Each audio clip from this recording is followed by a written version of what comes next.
Varicose veins కి సరైన చికిత్స కోసం సంప్రదించండి ఎవిస్ హాస్పిటల్. నమస్తే, వెల్కమ్ టు సుమన్ టీవీ. నేను గిరిజ. డిసెంబర్ నెలకి సంబంధించి ఏ రాశి వారికి ఎలాంటి ఫలితాలు ఉండబోతున్నాయో తెలుసుకునేందుకు ఇవాళ మనతో పాటు ప్రముఖ జ్యోతిష్య పండితులు గోనుగుంట్ల సురేష్ బాబు గారు ఉన్నారు. వారితో మాట్లాడిద్దాం. నమస్కారం గురువు గారు. నమస్కారం గిరిజ గారు.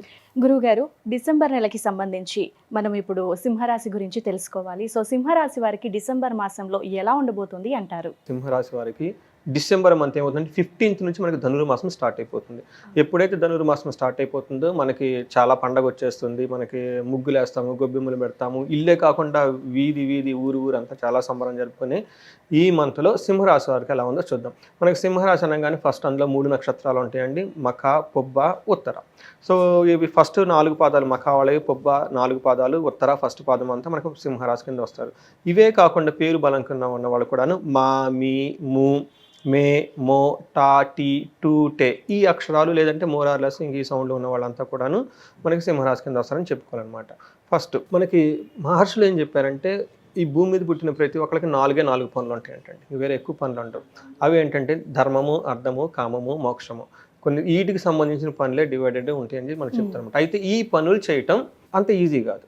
ఓకే, ప్రొఫెషన్ ఉద్యోగం చేయాలన్నా, డబ్బులు సంపాదించాలన్నా, లేదా మనకు కాల్ చేసుకున్నా కానీ అంత కష్టమే కాదు. దానికి చాలా వ్యతిరేకత ఉంటుంది, ప్రతికూల పరిస్థితులు ఉంటాయి, అపోజిషన్ ఉంటుంది అనమాట. ఈ అపోజిషన్స్ ఏంటి, దాన్ని ఎలా తెలుసుకొని ముందుకెళ్ళిపోయి బుద్ధిగా వివేకంగా ఉండాలని తెలుసుకోగలగాలి ఒక సబ్జెక్టు మన మహర్షులు ఒక జ్ఞానం ఇచ్చారు. అదే జ్యోతిష జ్ఞానం. ఈ జ్యోతిష జ్ఞానం ద్వారా మనకి రాబోయే ఏ విషయాలు అనుకూలంగా ఉంటుంది, ఏ విషయాల్లో ప్రతికూలంగా ఉంటుందో తెలుసుకొని కొంచెం వివేకంతో ఎక్కడ బాగుంటుందో మన ఎనర్జీ అంతా అక్కడ పెట్టాలి, ఎక్కడెక్కడో బాగాలేదో అక్కడ మనం కొంచెం కేర్ఫుల్గా ఉంటే లైఫ్ అంతా స్మూత్గా ఉంటుంది. ఎవరికైతే ఈ జ్యోతిష జ్ఞానం ఉంటుందో, ఇది మన ఇద్దరం వింటున్నాం కదండి, నేను మీకు మీరుంటున్నారు, మీకు నాకు ఈ రాశి వాళ్ళకి ఇంటేనే ఆ సుఖం పోతుంది అని చెప్పేసి శాస్త్రాలు చెప్పారండి.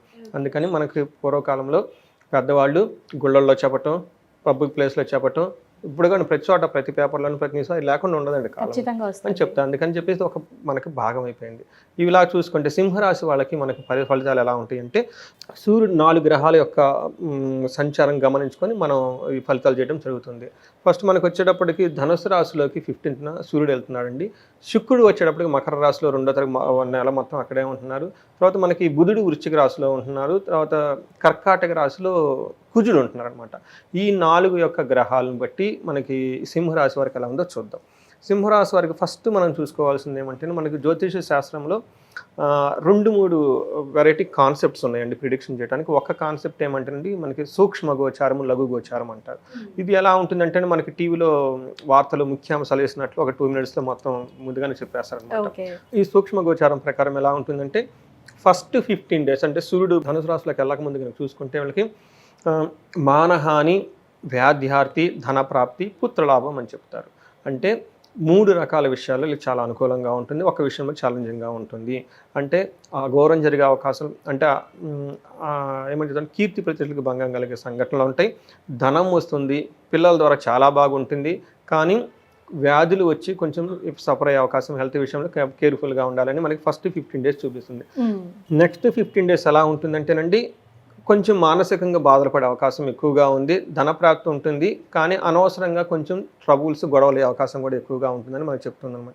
బట్ ఓవరాల్గా చూసుకుంటే మనకి సూర్యుని యొక్క సంచారం, సూర్యుడు వీళ్ళకి మారటం వల్ల ధనుసు రాశులకి చాలా ఛాలెంజింగ్గా ఉంటుంది, చాలా ఆపర్చునిటీస్ కూడా ఉన్నాయి.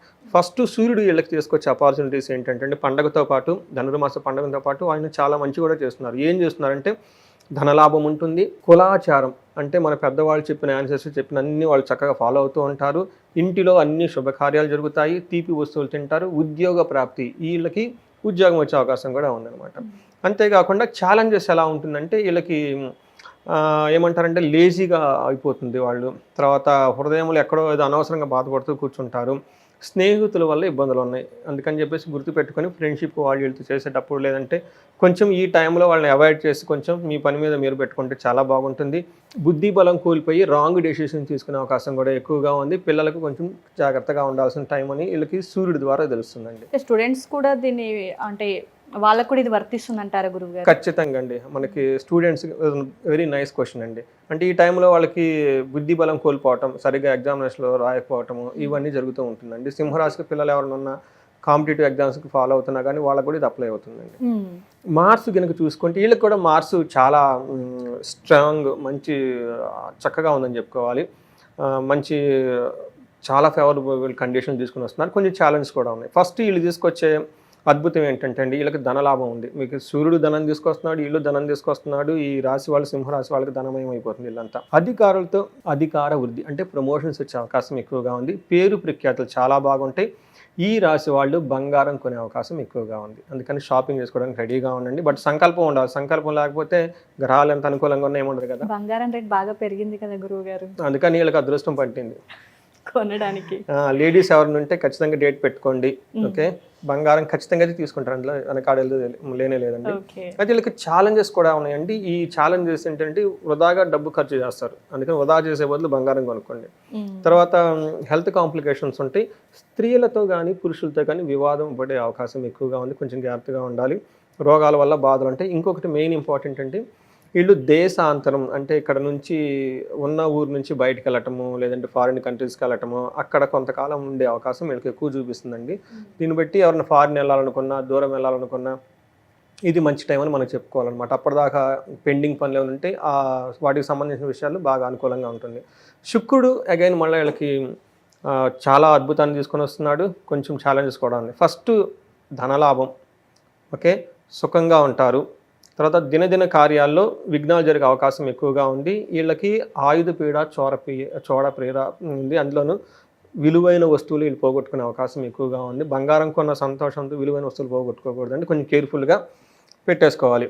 తర్వాత రుణాలకు సంబంధించిన విషయాల్లో ఇట్లాంటివి అయితే ఛాలెంజెస్ ఎక్కడ ఉన్నాయంటే వీళ్ళు కుటుంబంలో బంధువులతోటి వివాదాల్లో పడే అవకాశం ఎక్కువగా ఉంటుంది. వృధా ప్రయాణాలు అనవసరంగా అటు ఇటు తిరుగుతూ ఉంటారు వేస్ట్గా. తర్వాత ఎవరికైనా కనుక డబ్బులు కనుక ఉంటామంటే ఈ టైంలో డబ్బుల గురించి వీళ్ళు ఎక్కువ అడిగే అవకాశం మనకు కనిపిస్తుందండి. ఇదంతా మనకి శుక్రుడి వల్ల వస్తుందని చెప్పాలన్నమాట. సో ఈ 3 గ్రహాలు కనుక మనం చూసుకుంటే ఎక్కువగా చాలా పాజిటివ్గా ఉన్నాయి. మనకు ఒకసారి 70% వీళ్ళకి చాలా బాగుందని చెప్పుకోవాలి. ఒక 30% ఛాలెంజెస్ కూడా ఉన్నాయి. ఈ ఛాలెంజెస్ కూడాను వీళ్ళు ఏమంటారంటే అండి, సరిగ్గా వీళ్ళ లైఫ్ స్టైల్ బాగుంటే అది కూడా ఓవర్కమ్ చేయొచ్చు. మనకి జ్యోతిష శాస్త్రంలో ఇంకొక కాన్సెప్ట్ ఉంది ప్రిడిక్షన్ చెప్పడానికి. ఇది మనకి అంగగోచారం అంటారు. ఈ కాన్సెప్ట్లో ఏం చెప్తుంటే నక్షత్రం వైజ్ కూడాను మనకి వాళ్ళకి ఎలా ఉందో తెలుసుకోవచ్చు. వాళ్ళకి ఈ మంత్ ఎలా ఉండబోతుందో కూడా తెలుసుకోవచ్చు. ఇప్పటివరకు చెప్పింది రాశి పరంగా, నక్షత్రం పరంగా మరొకటి ఉంటుంది. కరెక్ట్, ఇది ఇంకొక కాన్సెప్ట్ అనమాట. సో ఈ కాన్సెప్ట్లో ఏమంటారంటే అంగగోచారం అనేది ఇది నక్షత్రం ప్రకారం వస్తుంది. మనకి మఖా నక్షత్రము, పుబ్బ, ఉత్తర ఈ 3 నక్షత్రాలు మనకి సింహరాశిలో వచ్చేస్తాయి. మఖా నక్షత్రం వాళ్ళు కనుక చూసుకుంటే వీళ్ళకి 5 విషయాల్లో 3 విషయాలు చాలా పాజిటివ్గా ఉంది, 2 విషయాలు చాలా ఛాలెంజింగ్గా ఉంది అనమాట. కేర్ఫుల్గా ఉండాల్సింది. ఏ విషయంలో పాజిటివ్గా ఉందంటే ఎవరైనా కనుక ఫారిన్ వెళ్ళాలనుకుంటే, విదేశాగా మనం ఫారిన్ టూర్కి వెళ్ళాలంటే ద బెస్ట్ టైం వాళ్ళకి. లాంగ్ డిస్టెన్స్ ట్రావెల్ చేయాలన్నా, ఎక్కడెక్కడికి వెళ్ళాలనుకుంటే ద బెస్ట్ టైము. తర్వాత వీళ్ళకి ధన ప్రాప్తి విపరీతంగా ఉంది. తర్వాత ఏ పని చేసినా విజయవంతంగా ఉంటుంది. ఇవంతా 3 పాజిటివ్. 2 విషయాల్లో కేర్ఫుల్గా ఉండాలి. ఒకటి హెల్త్ విషయంలో, ఈ రాశి వాళ్ళు బిగినింగ్ నుంచి హెల్త్ విషయంలో జాగ్రత్తగా ఉండాలనుకుంది కాబట్టి వీళ్ళు కూడా హెల్త్ విషయం చాలా జాగ్రత్తగా ఉండాలి. 2 బంధనము అంటే వీళ్ళు ఏదో ఒక సిచ్యువేషన్లో బంధించబడినట్లుగా ఉంటుంది వీళ్ళ లైఫ్ కొంతకాలం. అంటే వాళ్ళకి జాబ్ విషయంలోనో లేదంటే ఏదో ఒక యాస్పిరేషన్ ఉంటుంది, అది అవుతుందా లేదా అన్న సందిగ్ధత ఉండేసి కన్ఫ్యూజన్లో ఉంటారు. కరెక్ట్. దీని నుంచి బయటకు రావాలంటే వీళ్ళు ఒక ఎక్స్పర్ట్స్ని కానివ్వండి, సబ్జెక్ట్ మ్యాటర్ ఎక్స్పర్ట్, లేదంటే మెంటర్ని కానీ, కౌన్సిలర్ని కానీ, లేదంటే ఒక జ్యోతిష్కులు కానీ, గురువులు కానీ కలిసి వాళ్ళతో డిస్కస్ చేసిన తర్వాత డెసిషన్ తీసుకుంటే చాలా బాగా కలిసి వస్తుంది. ఇదంతా ఎవరికంటే మఖా నక్షత్రం వాళ్ళకి. నెక్స్ట్ పుబ్బా నక్షత్రం, దీన్ని పూర్వపాల్గు నక్షత్రం కూడా అంటారు. వీళ్ళకి చూసుకుంటే 2 విషయాల్లో చాలా పాజిటివ్గా ఉంది, 3 విషయాల్లో ఛాలెంజింగ్గా ఉంది. ఎక్కడ పాజిటివ్గా ఉంటే ఈ ఫస్ట్ వీళ్ళంతా ఈ మంత్ అంతా చాలా క్షేమంగా ఉంటారు. ఎక్కడ దేనికి టెన్షన్ పడిన అవసరం లేదు. చాలా జయప్రదంగా ఉంటుంది. ఏ పని చేసినా విజయవంతంగా ఉంటుందని చెప్పుకోవాలి. వీళ్ళకి 2 విషయాలు 3 విషయాల ఛాలెంజ్. ఫస్ట్ వీళ్ళకి బంధనం, ఏదో ఒక విషయంలో స్టాగ్నెంటెడ్గా అయిపోయి డెసిషన్ తీసుకోలేకుండా కన్ఫ్యూజన్లో ఉన్నట్లు ఉంటారు. మీరు చాలా మంచి మాట చెప్పారు, కన్ఫ్యూజన్ అని. ఆ కన్ఫ్యూజన్లో ఉంటారు. తర్వాత వీళ్ళకి నెక్స్ట్ హెల్త్ కాంప్లికేషన్స్ వచ్చే అవకాశం ఎక్కువగా ఉంది. తర్వాత వీళ్ళకి ఫస్ట్ వీక్లో సింహరాశి వాళ్ళకి, పుబ్బా నక్షత్రం వాళ్ళకి ఫస్ట్ వీక్లో హెల్త్ కాంప్లికేషన్స్ ఉండే అవకాశం ఎక్కువగా ఉంది. చాలా కేర్ఫుల్గా ఉండాలి. తర్వాత ఉత్తరా నక్షత్రం వాళ్ళకి వీళ్ళకి 2 విషయాల్లో పాజిటివ్గా ఉంది, 2 విషయాల్లో ఛాలెంజింగ్గా ఉంది. ఎందులో పాజిటివ్గా ఉందంటే ఏ మంత్ చేసినా అనుకున్న పనులన్నీ అనుకున్న విధంగా అయిపోతాయి, జయం అనేది వీళ్ళు అంటుంటుంది. తర్వాత ఎన్ని అవాంతరాలు వచ్చినా వీళ్ళు చాలా క్షేమంగా అయితే ఉంటారు. 2 వీటిలో వీళ్ళకి ఇబ్బంది పడే అవకాశం ఎక్కువ ఉంది. ఫస్ట్ అతిగా భయపడతారు వీళ్ళు, ఏదో ఒక విషయంలో ఇంటర్నల్గా బాధపడుతూ ఉన్నట్టు ఉంటారనమాట. అందుకని ఈ బాధపడని అవసరం లేదు. రెండోది, ఈ బాధ వల్ల ఏదో ఒక విషయంలో బంధించబడేసి టఫ్ సిచ్యువేషన్ ఫేస్ చేసి ఒక ఎటు పోలేని, ఒక డైరెక్షన్లెస్గా, దిక్కులేని విధంగా, దిక్కు తోచని విధంగా ఎలా వెళ్తే బాగుండని చాలా మీమాంస పడుతూ ఉండే సిచ్యువేషన్ కూడా ఉంది. దానితో పాటు భయం కూడా యాడ్ అవుతుంది. కాబట్టి ఈ ఉత్తర పాల్గొనే వాళ్ళకి ఈ 2 గమనించుకొని చక్కగా వెళ్ళిపోవాలి. బట్ ఓవరాల్గా క్షేమము జయము ఉంటుంది వీళ్ళకి. సో ఇవి కాకుండా మనకి జ్యోతిష శాస్త్రంలో మృత్యు నక్షత్రాలు అని అంటారండి. చాలా సెన్సిటివ్ పాయింట్స్ అనమాట. అవి కొన్నిసార్లు ఏంటి మనకి తెలవకుండా అన్ఎక్స్పెక్టెడ్గా వచ్చేస్తాయి. అది అందరికీ రావండి, కొంతమందికి వచ్చేస్తాయి. అలా చూసుకుంటే మఖా నక్షత్రం వాళ్ళు కేతువు ద్వారా, తర్వాత సూర్యుని ద్వారా గవర్నమెంట్ రిలేటెడ్ విషయాల్లో కానివ్వండి, ఎంప్లాయ్మెంట్ విషయంలో అన్ఎక్స్పెక్టెడ్గా కొంచెం టెన్షన్స్ వచ్చే అవకాశం ఎక్కువగా ఉంది. అలాగే ఉత్తరా నక్షత్రం వాళ్ళకి కూడా జ్యేష్ఠ నక్షత్రం ఉండటం వల్ల ఏమవుతుందంటే మఖా నక్షత్రం వాళ్ళకి పశునాశనం, ధననాశనం. ఇది అందరికీ కాదండి, కొంతమందికి అప్లై అవుతుంది. పుబ్బా నక్షత్రం వాళ్ళకి బుద్ధి నాశనం, రాంగ్ డెసిషన్ తీసుకొని ఇబ్బంది పడే అవకాశం ఎక్కువగా ఉంది, ఎందుకంటే వీళ్ళు బంధించబడినట్లుంది. తర్వాత ఉత్తరా నక్షత్రం వాళ్ళకి కూడాను బుద్ధి నాశనం, వాళ్ళ ఇంటెలిజెన్స్ అంతా పనిచేయదు. వీళ్ళు తప్పకుండా వీళ్ళకి పరిహారం కింద మహాన్యాసపూర్వక ఏకాదశి రుద్రాభిషేకం చేయించుకున్నా చాలా బాగుంటుంది. ఉత్తరా పాల్గొనే వాళ్ళు కనుక మహామృత్యుంజయ హోమం చేయించుకున్నా ఓకే. లేదంటే వీళ్ళకి మనకి మఖా నక్షత్రం వాళ్ళు పశునాశనం, ధననాశనం కనుక చూపిస్తుంది కాబట్టి అండి వీళ్ళకి మనకి కుబేర పాశుపత హోమం లేదంటే అభిషేకం చేయించుకున్నా కానీ చాలా బాగా కలిసి వస్తుంది వీళ్ళకి. ఓకే గురుగారు, అయితే సింహ రాశి పరంగా వీళ్ళు ఏ దేవాలయాలకు వెళ్తే మంచిది, ఏ దేవుణ్ణి పూజిస్తే మంచిది అంటారు? ముఖా నక్షత్రం వాళ్ళకి లక్ష్మీ గణపతిని కనుక పూజ చేసుకుని చాలా బాగుంటుంది.